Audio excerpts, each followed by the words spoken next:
Hi, good morning everybody. Welcome to the 2026 TES Tech Day.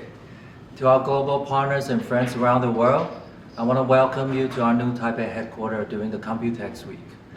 This year our theme is Break Boundaries and Innovate for a New Beginning. So instead of running through the full agenda here, I just want to point out a few items that I'm really interested about. And then we want to invite you to come, see it, experience it, and tell us about it. Thank you. First, I would like to show you Kebbi. Kebbi is just a glimpse of what AI and robotics can be. Kebbi is a companion and assistant robot built by our latest partner, Nuwa.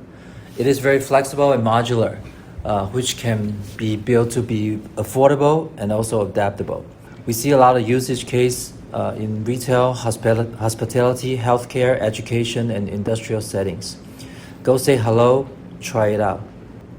Next, I would like to show you our work on AI object recognition.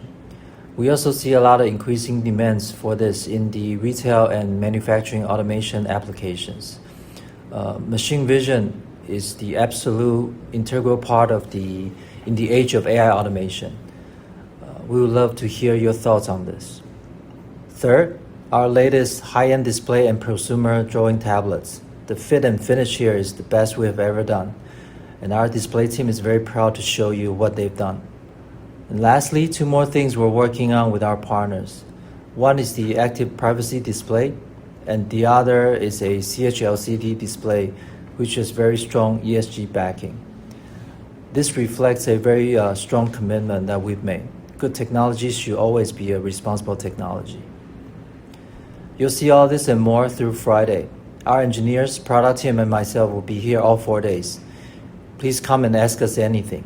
The hardest questions are always the most useful one for us. We're not just adapting to the future, we're actually engineering it. Thank you for being part of it. And once again, welcome to TES Tech Day 2026. TES drives innovation with technology and empowers every challenge with innovation.